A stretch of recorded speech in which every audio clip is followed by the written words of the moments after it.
Hi guys, this is Edranel Bacalso Leverenz. I would like to, you know, wanna give you an idea.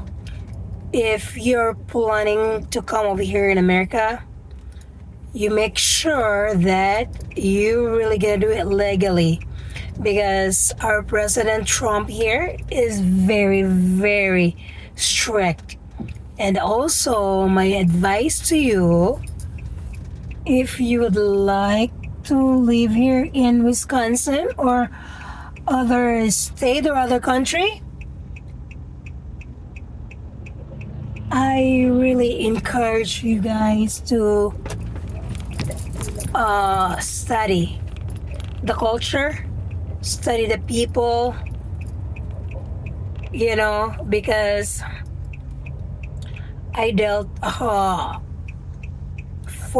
dealt 14 years of culture shock here in America, especially here in Midwest. There are lots of racists here, like racial discrimination. So I definitely am a victim of that discrimination thing. There are lots of Caucasian races, not only like the Caucasian races, other culture too are very racist, other culture.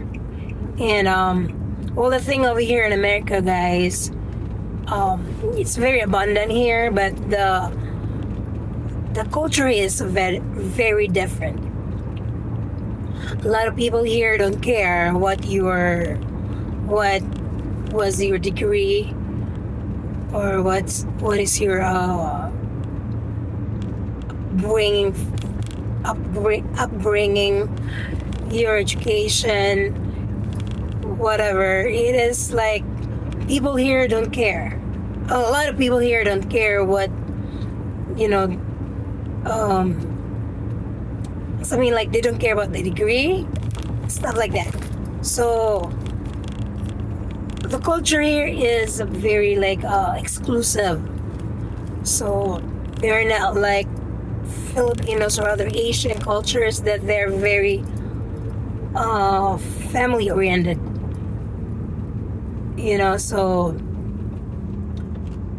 I really had that culture shock, and so you have to get ready for that part of being discriminated, because a lot of people here in America, they're very independent, and it's so different in the country where I came from.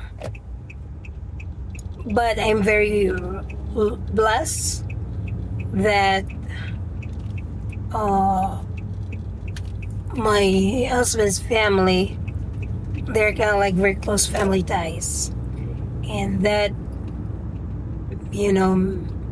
that's really nice that they are very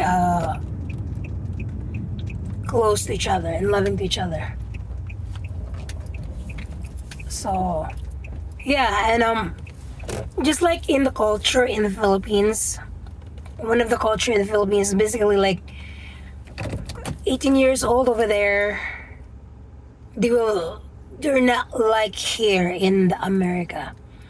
So I got really mad about it, because my daughter was already talking about leaving when she was minor.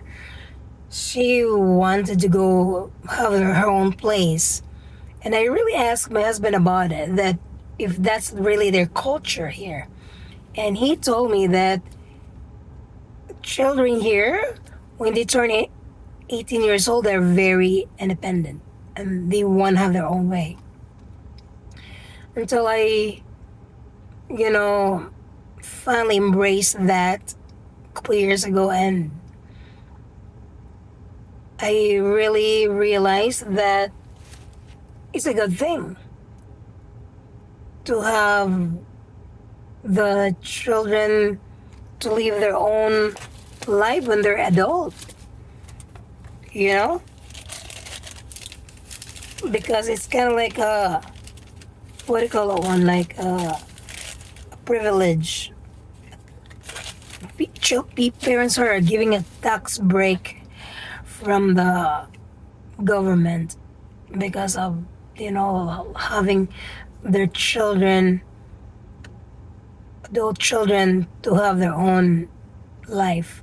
And especially guys over here in America, they have so many opportunities that this your students can take scholarship online, like a lot of money everywhere online. They just have to, like, you know try their best to find that scholarship program. And also over here in America, it's uh really amazing because they actually allow their 14 years old to work. So to work and make their own money, 14 years old. It's different that in the country where I came from, you have to be 18 years old there. So it's really good that the the parents are here in America are giving the chance to at least basically a help for the parents here, for their financial help. So the children here are 14 years old, they can make their own money. Basically, they don't have to be very dependent to their parents for that. So I am here, guys, in the ATM. Yeah, so I'm waiting for that guy to get his money. So I got errands after so many things to do today. I got the interview done, and my husband asked me to go to Walmart, buy some stuff like foods. Anyway, yeah. So over here, so when my daughter was about to be done with her high school, I encouraged her to go to college. But of course, lots of us parents wanted our children to go to college, right?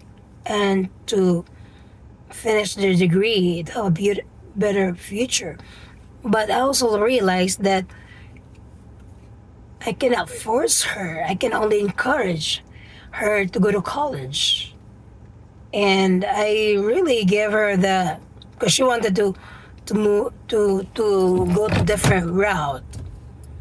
But then I give her the opportunity to choose the best for herself.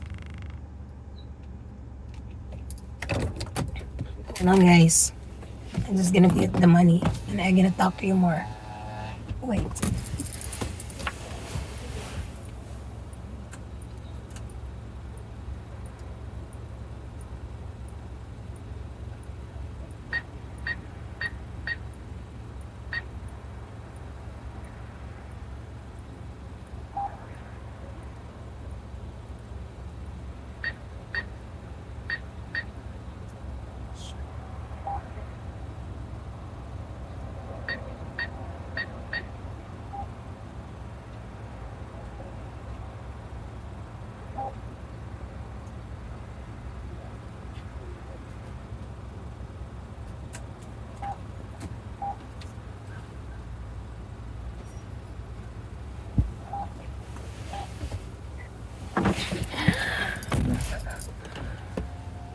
Okay, I got the money for the grocery finally. Yeah, so what I'm saying to you guys is, my daughter, I give her that chance and privilege and opportunity to choose the best for herself, you know. So I told her that if you're gonna go to college, you're gonna pay this much. Actually, her college, if without, like, total payment that she's gonna be paying for that is, for the degree, is around more than $200,000. 4 years. That includes with her housing, food, school supplies, coffee, stuff like that. Thankfully that God, Jesus is so amazing that she got granted a lot of scholarship program, renewable scholarship program.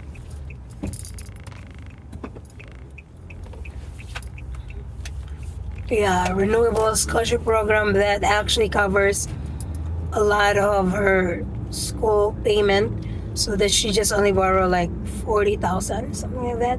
But she's gonna pay that at the end of when she will, finish her schooling. But she only has to pay $25 per month. So, but we are trying our best to help her out. But she really won't, comfortable for that to pay her loan.